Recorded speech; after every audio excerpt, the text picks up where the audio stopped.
Welcome to That's Gotta Hurt Live. My name's Dr. David Geier. Wherever you're watching, hope you're making today and tonight your masterpiece. Like I said, my name's Dr. David Geier, double board certified orthopedic surgeon, sports medicine specialist, and media medical expert. Whether you play fantasy sports, whether you bet on sports, or you're just a diehard fan, I help you understand the injuries of pro and college athletes so that you can win your fantasy league, hopefully, win your sports bets tonight, hopefully, or this weekend, or you just have more fun watching the game. A lot to get to. We've got 7 different injuries we're going to talk about real quickly. Kevin Durant, Zach Lavine, Draymond Green, Tristan Wirfs, Nick Bosa, Larry Ogunjobi. But I want to start with my Memphis Grizzlies.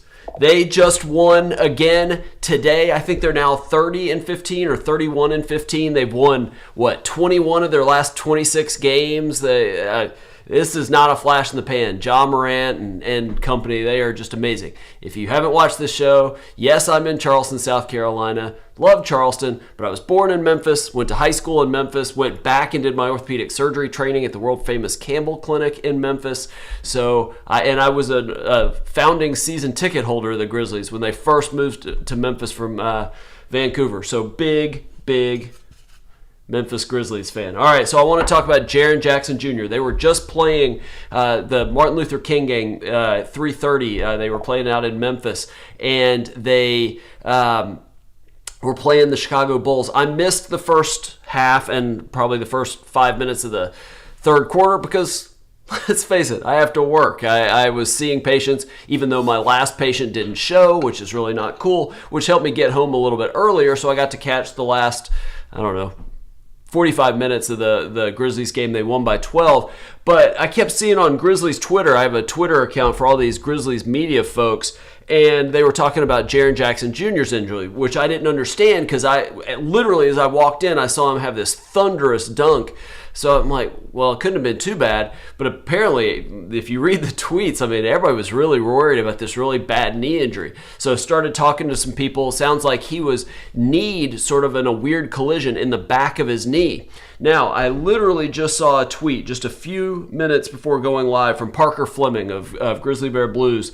Great site if you're a Memphis Grizzlies fan. He said Jaren Jackson didn't even know what happened in the second quarter with his leg injury. He said it was a dead leg and just needed 5 minutes to gather his thoughts and walk it off before getting back in. So that's where it kind of gets interesting. Initially, it was knee injury. Then on TNT, they called it a calf injury. Now it's this supposed dead leg. Here's what I think happened. And again, I didn't see it, and I need to see the replay. But from talking to people that did see it, plus reading these reports, this is what I'm thinking. So my trusty knee model, front, back of the knee. Now, you see the PCL back there, but I don't actually have a model that has nerves on it, but there's a big nerve, big blood vessel that runs right through the back of your knee, and it gives sensation to a lot of your leg and foot, basically. And if you got hit just right, in theory, it could cause a compression of that nerve. Similar, I would say, to like if you hit your quote-unquote funny bone, that ulnar nerve on the inside of your elbow. There's other places that you can sort of have a nerve contusion, so to speak, and make your leg feel like it's going numb. That's what I'm assuming he's talking about. Doesn't sound like a calf strain. If he had injured his calf, you wouldn't see him have that kind of dunk that he had over, I don't even know who that was of the Bulls, but it was an awesome dunk.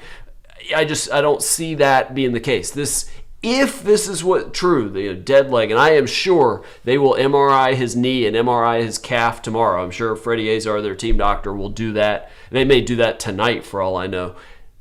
From what I'm reading, and again, I didn't see it, but from what I'm reading, it does not sound so worrisome. So I feel like, getting back to my playoff towel, Memphis can further go on and believe this team's amazing. I know you're tired of hearing me talk about the Grizzlies, but they're the best. All right, let's move on to the NFL weekend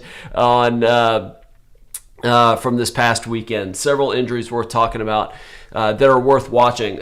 I'll mention one briefly because it doesn't really matter now. Cincinnati Bengals defensive tackle Larry Ogunjobi has a foot injury and was placed on injured reserve. He's out for the rest of the time. Now, it's really interesting because apparently he couldn't put any weight on it. He was seen on one of those rolling scooters. I'm curious what injury would be potentially that bad. It makes you think he either broke something like the This is my trusted right foot model. Try to do this where I keep my hand out of the camera. His fifth metatarsal, maybe you break your navicular bone there, or a Liz Frank injury sort of across the top of the arch, something like that, that would make him out for the season. Big problem in a big guy like a defensive tackle. Hopefully it's not anything severe and he gets back to play next year. Really not too much to say about that. He's not playing against the Titans this coming weekend. Nick Bosa for the San Francisco 49ers was out due to a collision with a teammate in the win over the Cowboys yesterday. This will be interesting. A game on Sunday, and I actually don't remember when they play this coming weekend, if they play Saturday or Sunday.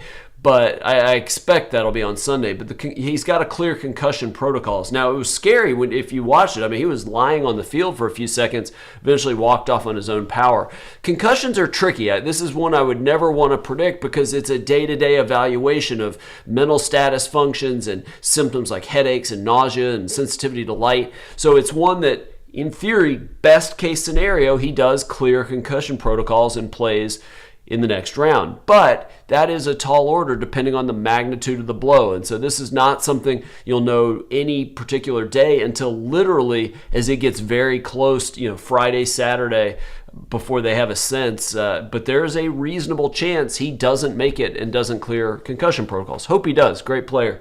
But, concussion is sort of the nature of the NFL. Then there's Tristan Wirfs, the right tackle for the Tampa Bay Buccaneers, one of the best right tackles in the game, injured his right ankle. If you saw the play, he was blocking for, and I can't remember, it was a backup running back because they're so depleted. Fournette's been out, Ronald Jones has been out, even though they both may come back this weekend. But he was rolled up on and sort of hit in the back of his knee, and his knee kind of buckled inward. He was seen after the game in a walking boot, and they're saying it'll be down to the wire, I think was what Bruce Arians said, whether he plays in the next round this coming weekend. Now, here's the challenge. If the walking boot may be purely precautionary, so, it's hard to read too much into that, but generally that suggests a more severe injury. Now, typically ankle sprains, this is a right ankle. This is sort of the outside of the ankle. This is the inside of the ankle, so this is lateral. And most ankle sprains go this way, so they injure these ligaments on the outside of the ankle. But what, at least in the replay I saw, I almost got the sense it went the other way, that the inside, the medial side of the ankle was stretched, and potentially those would be the ligaments injured. If that's the case, and they're not going to be more specific about that, I don't expect, but if that is a medial ankle sprain, or at least in some way involves the medial ligaments, I'd be very surprised if he plays on Sunday. So this is going to be one, you get your treatment, your physical therapy, you get all sorts of modalities, ultrasound, E-stim, and they'll do everything possible, ice buckets all the time, everything they can do, taping it, bracing it. But if it's a lateral ankle sprain, it's possible to play, but it would be tricky. If it's medial, I'd be a little bit more concerned about that. All right, let's move on to just a couple sort of updates in the NBA. So Kevin Durant, probably one of the best players in the league, star forward for the Brooklyn Nets, suffered a knee injury this weekend. I can't remember which day it was. And turns out, based on his MRI, he has a strained MCL. So bringing back our knee model, this is the front of the knee. This is the inside or the medial side of the knee. This is the lateral side, the long bone on the outside of the leg. That shows you it's the outside of the knee. The MCL is the medial collateral ligament on the side closer to the midline. So if I turn here, big, thick ligament. And to be fair, in real life, it's actually way thicker and wider than that. But it's a big, strong ligament, typically injured when you get some kind of mechanism that cuts you from the outside or your knee sort of buckles that way.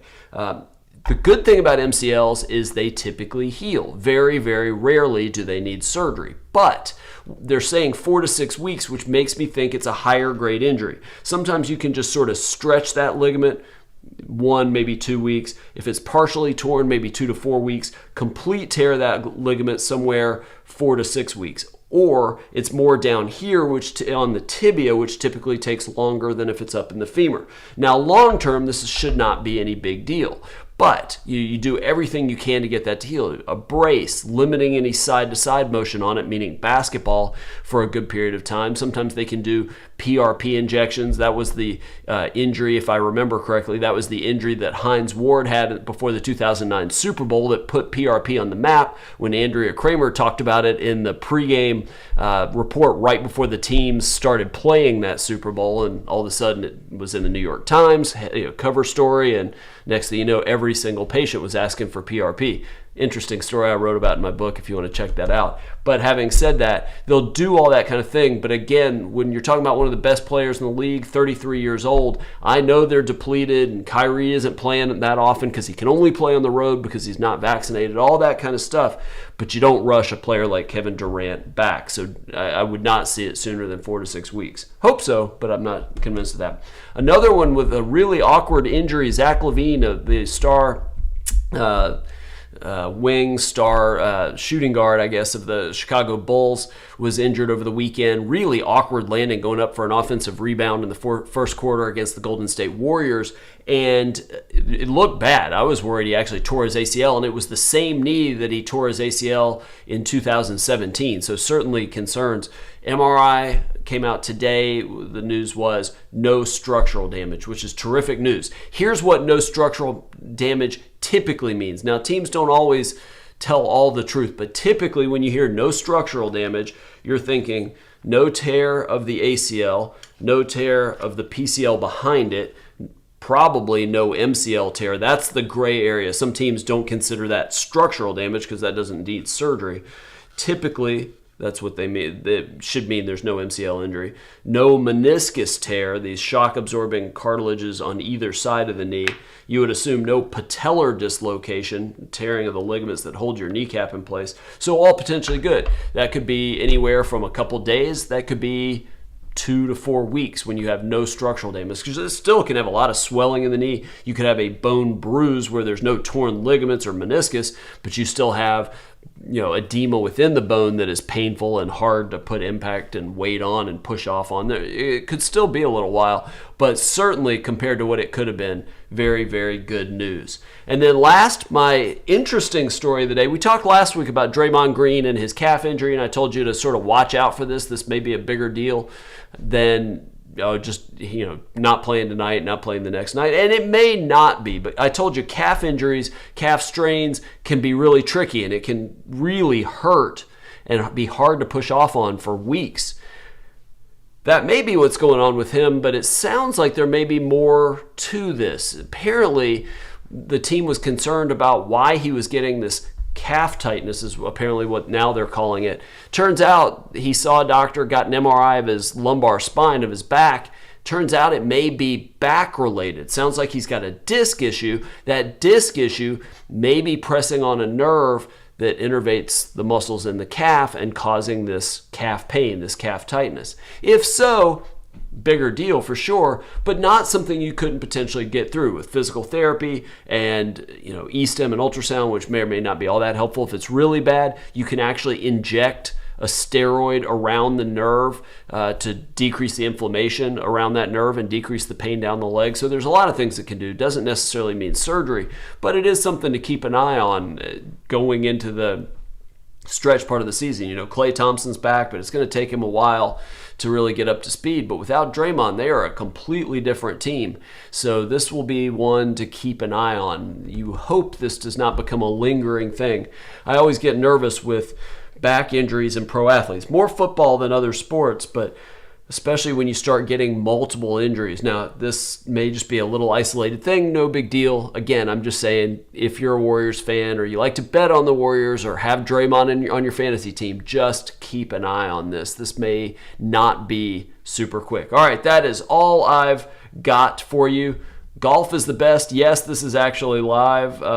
If you got the question real quickly, you can ask it. Or I do Fridays at noon Eastern time. I do an Ask Dr. Geier live where I answer anybody's questions as best I can. I can't give specific medical advice, but certainly send that my way.